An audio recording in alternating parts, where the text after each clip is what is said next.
Whatever another event takes, she got a cold water. I talk all the shit I want, top fuck over $1 million. With the Elliot got some new tennis, these some 60 pointers. Bitch can't say go on that. What's good, YouTube? It's me, the Grizz, and I'm back again after a very, very long time.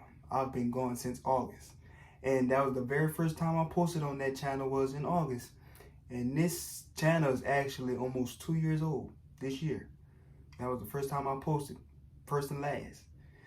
So yeah, my bad. College kind of got in my way. I was kind of stressed out adjusting to a new environment.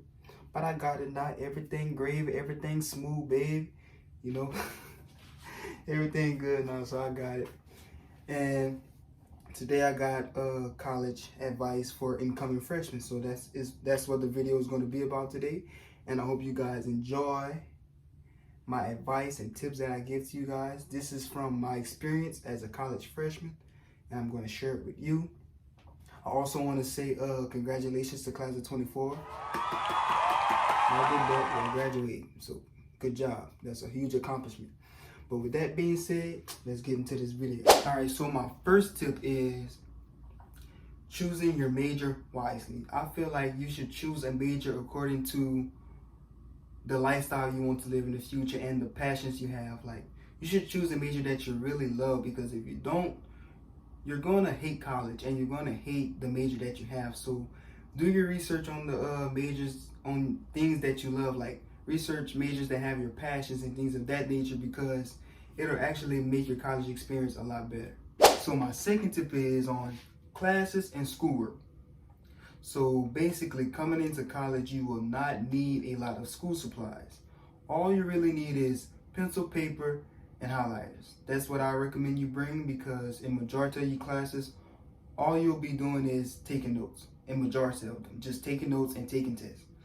So just bring pencil, paper, and highlighters. You do not need like folders, manila folders. Well, you can bring a binder like with loose leaf and things in it, but like other things like color pencils, all this extra stuff, you don't need all that because you won't use them. Now, as for scheduling your classes, you would need like to schedule them around the way you function, if that makes sense. Like, if you're a morning person, schedule an 8 a.m. class. You can do that because you're a morning person. I know like most people tell college freshmen not to schedule an 8 a.m. class because it's hard and they won't make it, but like most likely those people are not morning people, and they don't know what it's like to wake up with the birds like a morning person does. Some people are morning people and they're able to wake up in the morning and just function. So if you're a morning person, by any means, schedule an 8 a.m. class because you can do that. Now, if you're not a morning person, please, please, please do not do that, because you will not do your best. It's just plain and simple. If we're being for real, most likely you won't wake up majority of the time to go to the class, and you will miss too much important information. So don't do that if you're not a morning person. Same thing goes for evening classes. If you're the type of person that burns out after a full day of classes and you have an evening class, most likely you're hungry and tired, and your focus won't be on the professor, so you won't do your best. Now, it is very possible to get it done if you're not those type of people, but it will be challenging. You just have to have that mindset of like, I could do it. But yeah, see, like for me, I scheduled my classes from like 9 to 3, both semesters. That's how my classes were both semesters. And it works for me because it was like a regular school day, like a regular high school day for me, or like grade school. So that's how I scheduled my classes, because I was used to that time period. Had to grab me a little drink, man. Got parched, talking too fast and too much. So as for schoolwork, all you have to do is do it. It's plain and simple. All you have to do is just do it. Just do it. Just do it. All you have to do is do it. Like, just do your work and you will progress on to the next level. Without doing your work, you won't progress on to the next level in college.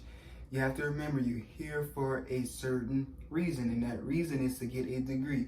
So in order to get that degree, you have to stay on top of your schoolwork, because it's graded. Like, there's a lot of homework and things in college that's graded, so you have to make sure you do it. Like, and they don't be small points either all the time. Sometimes they be worth like 100 points. So make sure you do it. Also, like, college is about time management, so you have to make time for every aspect of your college experience, like your organizations, your schoolwork, and friends. All these things you have to make time for.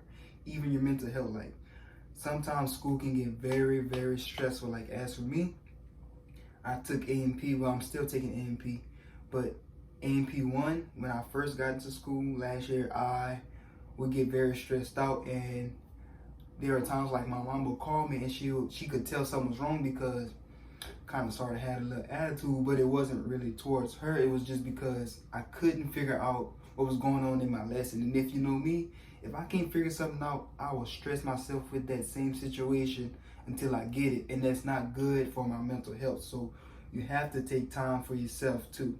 Like, she would tell me, like, Vaughn, go take a nap or eat something, just close it, like, just get away from this. Bro, my phone went dead in the middle of me talking. In the middle of me talking, I was saying some good stuff. But after my mom would say that, I'd be like, okay, cool. So I would take a nap. I love a good nap. I would go walk the river, watch TikTok, eat a snack, listen to gospel music.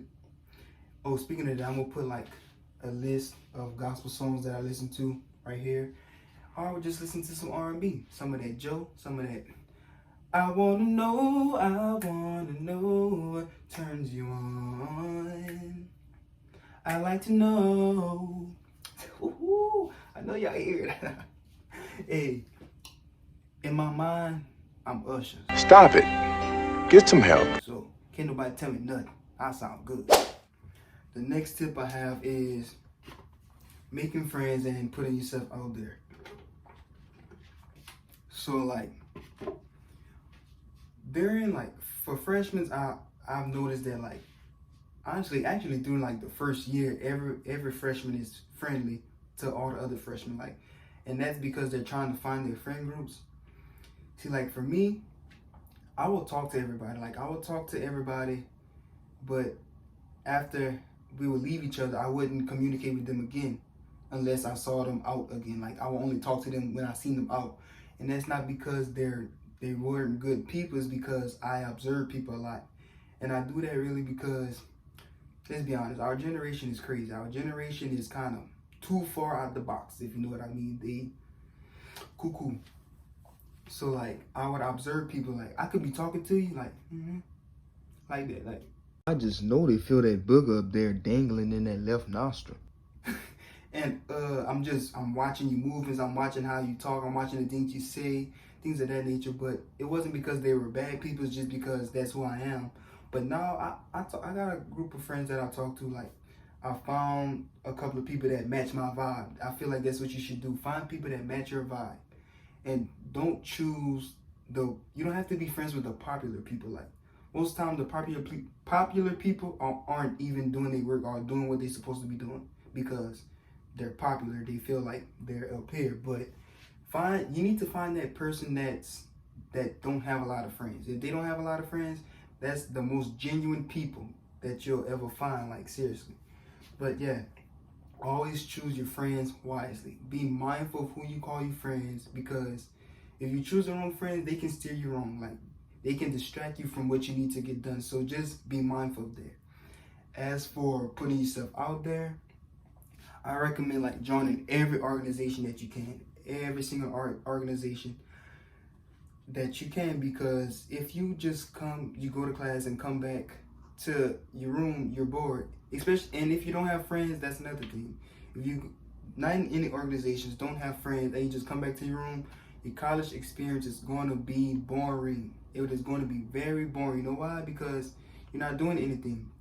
College is what you make it, so you have to make the most of it. And every college is different, but you can make your college fun. You have to put yourself out there. Like, see, for me, I joined two orgs, and I now have an office position in one of the organizations. So like, I'm really enjoying college, and I can't wait to come back in fall. So yeah, just put yourself out there, because that'll make your college experience way more better. Next tip is parties. College parties are interesting. Like, you'll see some things that you've never seen at a regular high school party. Like, they just be doing the most outrageous stuff in college, and I'd be like, wow. But I guess because like my parents, they allowed me to go out when I was in high school, and I have older brothers, so I was like, yeah. So when I got here, it was like, okay, cool, they doing that, all well. But like, you still need to be mindful of what you do at college parties, because in our generation, everything is documented. Like, they record and take pictures of everything. So don't be out here doing the just most stupidest things, and you on camera, and then you get in trouble with your college or something of that nature. So don't be out at college parties doing just the most outrageous things. It's okay to have fun. Have fun by any means. Enjoy yourself, but just be smart. Have smart fun, not dumb fun. So also, you don't have to go to every party. Every party is not lit. Like, I feel like if you watching a snap and a person has cool videos of the party, I feel like that party is actually lame.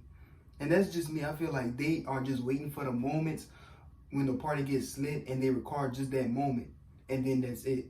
I feel like the parties that are very, very lit, you don't record anything, because I've had those type of parties. Like, I'll go to a party and don't record nothing just because I'm having so much fun, you know? And I like to dance, so I'll be in that thing like that. So parties, you don't have to go to every party. You don't have to have the fear of missing out. You can miss out sometimes. Every weekend, you don't have to go out to a party. You can take that time to relax, watch a little movie, just do an outing. You don't have to go out to a party. My final tip is on family and friends outside of college. So, dang, I ain't got no more. In college, I feel like everybody gets homesick. So like, you have to make the time to keep in contact with your family. Like, call them every so often, see what they doing, and most likely they're gonna call you before you call them. So like, just make sure you're tapping in with your family every now and then, because it'll keep you sane. It'll keep you grounded in college. They're your rock. Now, I know for me, my family is my rock, and they're my motivation. So I get very homesick if I don't talk to them for a long time. So make sure you call them every so often. And this ties into a bunch of other stuff, so I'm gonna kind of get into that. Like, college changes you, and it isn't a bad change. It's a change as like, you're becoming an adult. You're moving into your true self. Like, you're realizing things about yourself that you never realized while you were at home with your parents. Like, sometimes you'll be in your dorm and you'll be like, what's my purpose, and things of that nature. Like, you'll go through many trials in college, and it's going to mold you into the person you're going to be in the future. So like, and during that process, you can lose sight of like your friends and family members that you have back at home. And it isn't because you're trying to do that, it's because you're molding into a new person. You're shedding that young skin and getting into that adult skin, if that makes sense. So just make sure that you tap into the genuine relationships that you have outside of college. Now, I said genuine because not all relationships that you had back outside of college was good. So you put that to the side. That's the past. That change I just talked about, that change is going to make you forget about those people. But like, the genuine people, make sure you keep in contact with them, even if it's just a how you doing text. That's all. Just make sure you do that. So that's the end of my video. You know, I hope y'all like all my tips. These are just tips that I learned from my experience being a first-time college student, freshman. So I wanted to share it with y'all, and I've been going for a good minute, so I was like, well, that's a good video to post. So yeah, just be blessed, don't stress, and I'm gonna see y'all later. Grizz is out. I put on vanilla ventilation, got a cold water. I talk all the shit I want to talk, fuck over.